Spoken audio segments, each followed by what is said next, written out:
اس video میں ہم مقام ابراہیم کی تفصیل بیان کریں گے۔ اعوذ باللہ من الشیطان الرجیم، بسم اللہ الرحمن الرحیم۔ جب حضرت ابراہیم علیہ السلام کو اللہ تعالیٰ کا حکم ہوا کہ خانہ کعبہ کی تعمیر کریں تو حضرت ابراہیم علیہ السلام نے اللہ تعالیٰ کے حکم سے خانہ کعبہ کی تعمیر شروع کر دی۔ تعمیر کرتے کرتے جب خانہ کعبہ کی دیواریں حضرت ابراہیم علیہ السلام کے سر سے اونچی ہو گئی اور آپ کے لیے مزید پتھر لگانا مشکل ہو گیا تو اس وقت حضرت ابراہیم علیہ السلام کا ایک معجزہ ہوا جو ایک پتھر کی شکل میں تھا، جس کو مقام ابراہیم کہا جاتا ہے۔ یہ ایک مقدس پتھر ہے جو خانہ کعبہ سے چند گز کی دوری پر رکھا ہوا ہے۔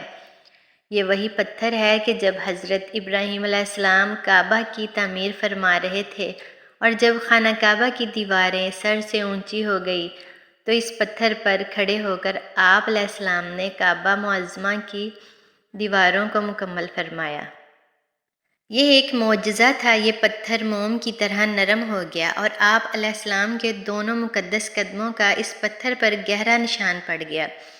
اس پتھر کا یہ بھی معجزہ ہے کہ جب حضرت ابراہیم علیہ السلام اس پر کھڑے ہو جاتے تو یہ پتھر خود ہوا میں اڑنے لگتا اور خانہ کعبہ کی دیواروں کی طرف ہو جاتا۔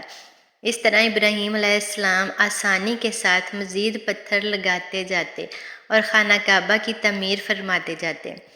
آپ کے قدموں کے یہ مبارک نشان کی بدولت اس پتھر کی فضیلت اور عظمت میں اس طرح چار چاند لگ گئے کہ اللہ تعالیٰ نے اپنی کتاب قرآن مجید میں 2 جگہ پر اس کی عظمت کا خطبہ ارشاد فرمایا، جس کا ترجمہ ہے کہ یعنی کعبہ مکرمہ میں خدا کی بہت سی روشن اور کھلی ہوئی نشانیاں ہیں، اور ان نشانیوں میں سے ایک بڑی نشانی مقام ابراہیم ہے۔ اور دوسری جگہ اس پتھر کی عظمت کا اعلان کرتے ہوئے یہ فرمایا کہ اور ابراہیم کے کھڑے ہونے کی جگہ کو نماز کا مقام بناؤ۔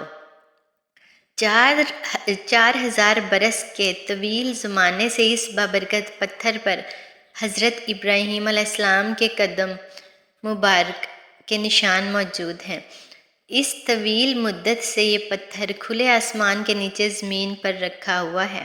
اس پر 4000 برساتیں گزر گئیں، ہزاروں طوفان کے جھونکے اس سے ٹکرائے، بارہا حرم کعبہ میں پہاڑی نالوں سے برسات میں سیلاب آیا۔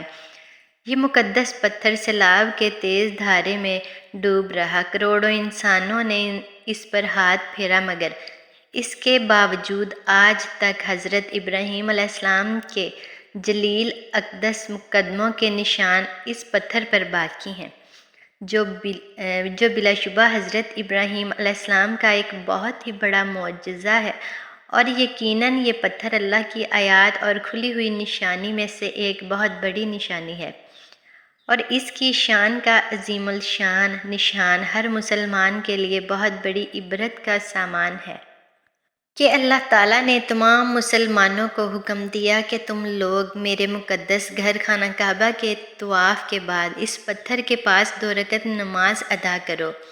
تم لوگ نماز تو میرے لیے پڑھو اور سجدہ میرا ادا کرو، لیکن مجھے یہ محبوب ہے کہ سجدوں کے وقت تمہاری پیشانیاں اس مقدس پتھر کے پاس زمین پر لگیں کہ جس پتھر پر میرے خلیل حضرت ابراہیم علیہ السلام کے پاؤں کے نشان ہیں۔ سبحان اللہ۔ اللہ ہمیں اور آپ کو بھی اس پتھر کے پاس نماز ادا کرنے کی توفیق عطا فرمائے، ہمیں بھی حج بیت اللہ نصیب فرمائے۔ تمام سننے والوں کے لیے بھی بہت دل سے دعا ہے کہ آپ کو بھی اللہ حج کی سعادت نصیب فرمائے، آمین یا رب العالمین۔